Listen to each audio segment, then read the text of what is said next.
این هفته خبر تو خبر داره براتون.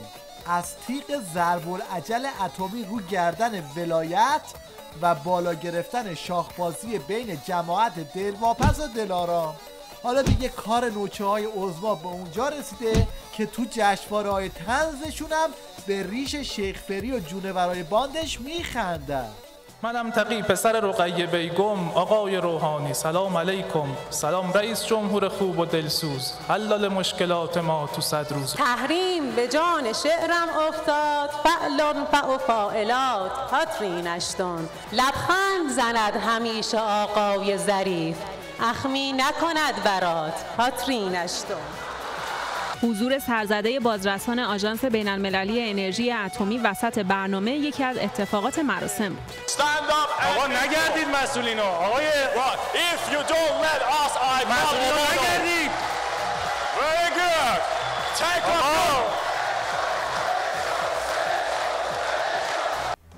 البته دار و دسته شیخ فری هم هر وقت فرصتی گیرشون میاد از خجالت دلواپسا در میان، مثل این کارشناس دلارام که دلش بزرگه ولی چندان آرام به نظر نمیرسه.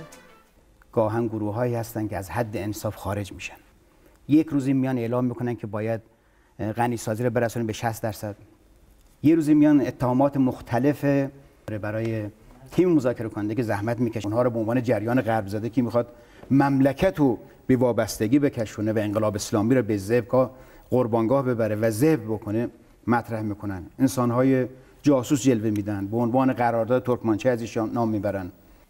حالا این وضعیت به هم پریدن در حالیه که اگه یادتون باشه اول سال عظما اسم سال 94 رو گذاشت سال همدلی با دولت. مزغونچیای نظام هم برای خود شیرینی دست به کار شدن و یه دلنگ دلونگی به اسم ترانه درست کردن که مثلا همین اسم رو تبلیغ کنن. هم دل و هم زبانیم با دولت.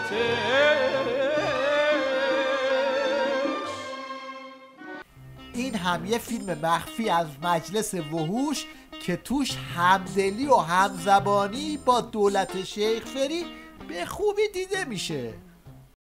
آقای رئیس فرمود که امروز در کشورهای اطرافمون بدترین شرایط نسبت به ماست. این همون سیاست آقا دیگه به درک نمیفهمم. آقا یه جوری باید حل کنیم دیگه. آقا حل نشه به درک.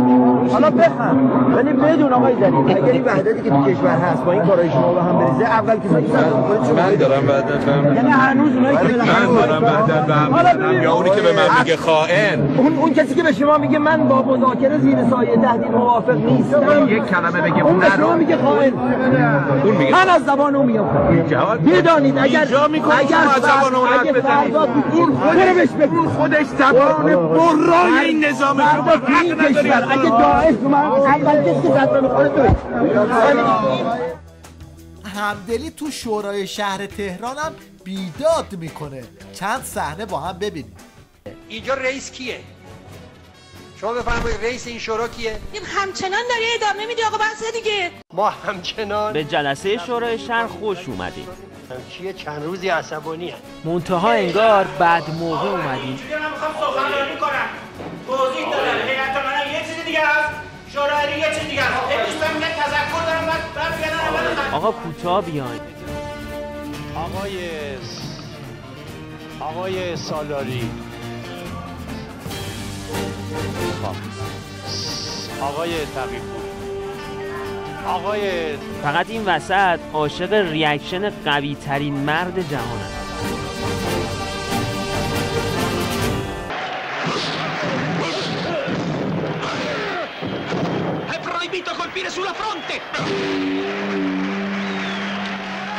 از اونجایی که این صحنه‌های همدلی زیر دل بسیجی‌ها رو بدجوری خالی میکنه، این حاجی دلپیچه رو آوردن تو تیویریش تا به عنوان نماینده عظما تو سپاه تروریستی قدس خالی بندی اقتداری راه بندازه و بسیجی‌ها رو حال بیاره.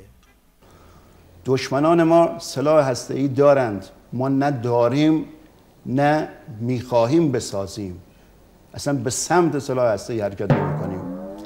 اما اون قدرت بازدارندگی ما ایمان ماست.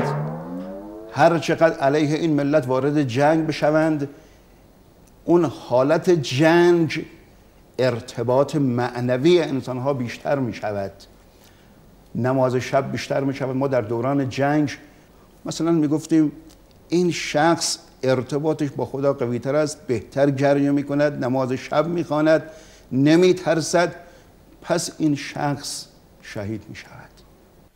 البته اگر از جوک‌های تخیلی این یارو بگذریم، تو دنیای واقعی و زیر فشار تحریم وقتی پای گدایی کردن از خارجی ها تو این همایش میرسه، ایمان آخوندی تا اطلاع ثانوی تعطیل میشه. فراموش نکنید اینجا تهران است. تو اجلاس رؤسای راهن انگار قطار از ریل خارج شده بود و دلو زده بود به دریا و اونور آبی شده بود. حالا ایشون سنش بالا بود، زیرکی ردش کردید، ولی این یکیو چیکارش کنید؟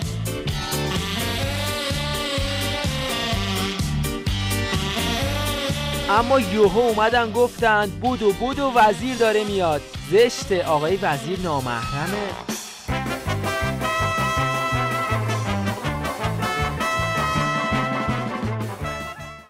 بله اینجاست که بسیجی پهن زمین میشه و دیگه رمق تکون خوردن هم واسش نمیمونه، چه برسه به جنگیدن. ما نمیخواهیم بگوییم که حتما باید آماده شرایط جنگی باشیم. ما نمیخوایم که رفاه، آرامش، امنیت، حال خوب مردم رو، آخه یه عده میگن آقا این راهیانه، شما تو ایام عید میخوایم مردم رو همش تو حال و هوای شهادت و گریه. نه اینجوری نیست واقعا. این هم یه نمونه از ایمان پشه‌ای مخصوص خرمگس‌های نظام.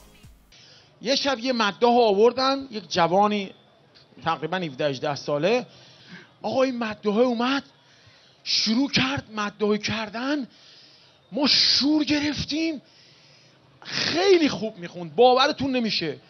شروع کردیم سینه زدن، حس گرفتیم، دیگه نتونستیم جلو خودمون بگیریم، پیرن رو کندیم، زیرپوش رو در آوردیم. پشه ها گفتن به به به به، خدا بده برکت. کباب آدم، باور کن کباب آدم. میزدیم به سینه، سنجاد یه دونه به سینه میزدیم، یه دونه شق میزدیم به اینجا. حالا به قول خودشون وقتی همین فرهنگ رو بردن تو کشورهای منطقه، وضع تغییر کرد. تو کشورهای دیگه هم این برکت اومده. شما تو سوریه نگاه کنید، وقتی که اون فرهنگ دفاع مقدس رفت، وضعیت تغییر کرد. توی عراق تغییر کرد، توی یمن تغییر کرد. اینکه با دخالت‌های نظام وضع تو کشورهای منطقه تغییر کرد روشنه، ولی اینکه الان به چه سمت تغییر کرده رو باید از زبون سبزعلی رضایی بشنوید. تحلیل خودتون و پیشبینیتون از تحولات نظامی بفرمایید در عراق. در عراق وضع خطرناکی الان هست. سوریه هم همینطور. سوریه هم یک وضع 50-50 الان. پیشبینی میتونید ارائه کنید؟ پیشبینی قطعی نمیتونم بکنم.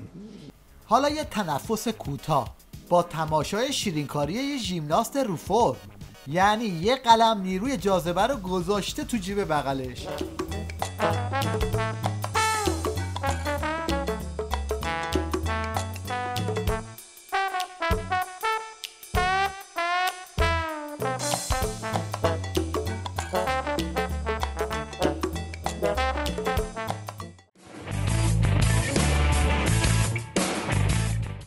روزه جدید حجت الاسلام 2 روزه باز، برای که مردم با هر چی که هست بسازن و کاری به کار جیب آخوندهای شیکم گنده نداشته باشن. اتفاقا با فکر این مشکلات قابل حله. علتش هم اینه که مسائل و مشکلات ما سخت‌تره یا صدر اسلام. مشکلات، مشقات، زحماتی که برای اونها بوده چقدرش واسه ما الان هست. یه مقداری اونجوری اگر فکر کنیم، چون داره که تو مسائل مادی همیشه پایین دست خودتو ببین و تو مسائل معنوی بالا دست خودتو ببین. از ما بدتر هم هستن یا نیستن؟ بله، مردم ایران باید زندگیشون رو با 14 قرن قبل مقایسه کنن. تا آخوندهای دم کلفت بتونن میلیون بچاپن و بدزدن و بخورن.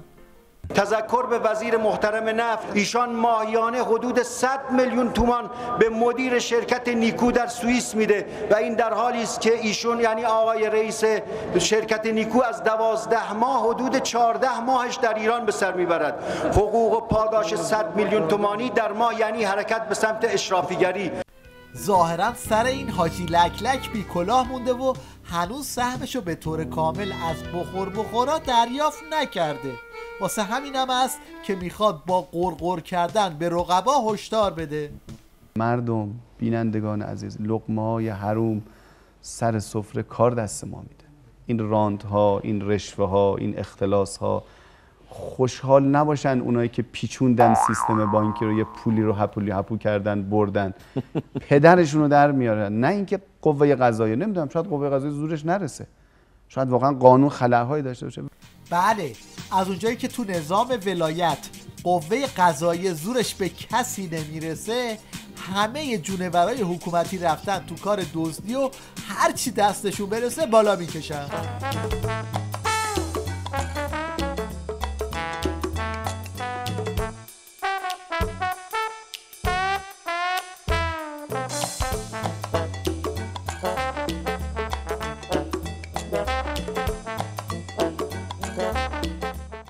محصول این بخورا چیزی نیست جز لطوپار شدن اقتصاد داخلی و سیل واردات اجناس چینی.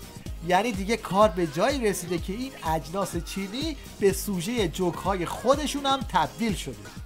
هم سیب و پیاز و سیر و آلو چینیست، هم پسته و خاویار و گردو چینیست. اکسیر حیات آمد و سهراب نخورد، شایع شده بود نوشدارو چینی. اگرچه چینیا هنوز موفق به صادرات آخوند به ایران نشدن، اما به جاش تیویریش این آخوند بیریش و عمامه رو از ژاپن وارد کرده تا شاید با حرفاش طلسم ولی فقیر رو شکسته بندی کنه. من این کشور ایران اسلامی با همه سایر کشورها تفاوت داره، فرق داره به خاطر وجود ولایت فقیه. بنابراین اگه این کشور نبود، انقلاب اسلامی نبود، یعنی ممکنه که این دنیا نبود. به خاطر همین واقعا من مثلا معظم رهبری رو پرچمدار امام زمان علیه السلام میدونم. یعنی ولایت مطلقه فقیه رو شما بسیار مهم و محوری میدانید. بله. و در کشوری که همگان مسلمانند. بله. و حضرت آقا به عنوان پرچمدار جهان اسلام. بله. خود ژاپن بعد از جنگ جهانی دوم که تسلیم مطلقه شد به آمریکا، تا الان اون جمعیت سامورایی و اون فرهنگ سامورایی که داشتند ببینید الان به کجا رسیده. بله. و امیدوارم که ما با صفر نگه داشتن ولایت و رهبری نذاریم که کاری که با ژاپن انجام شد با ایران انجام یعنی هیروشیما و ناکازاکی. هیروشیما و ناکازاکی بعد از اونم 10 سال اتمی. هیروشیما و ناکازاکی نظامی داشتیم، حالا ایشالله که تو ایران هیروشیما و ناکازاکی غیر نظامی اتفاق نیفته. بابت اهمیت ولایت فقیه و وجود ولایت فقیه خیلی خدا رو شکر میکنم. از قدیم گفتن موش تو سوراخ نمیرفت، جارو به دنبش میبست. حالا هم ولی فقیه میخواد با این جاروی ژاپنی خودش رو از انزوا نجات بده. یعنی یه چیزی تو این مایه ها.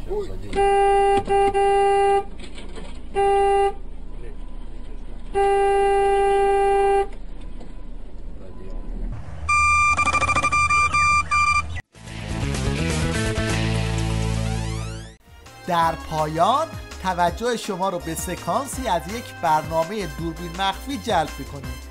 این هم آخر عاقبت رفتن روی اعصاب ملت.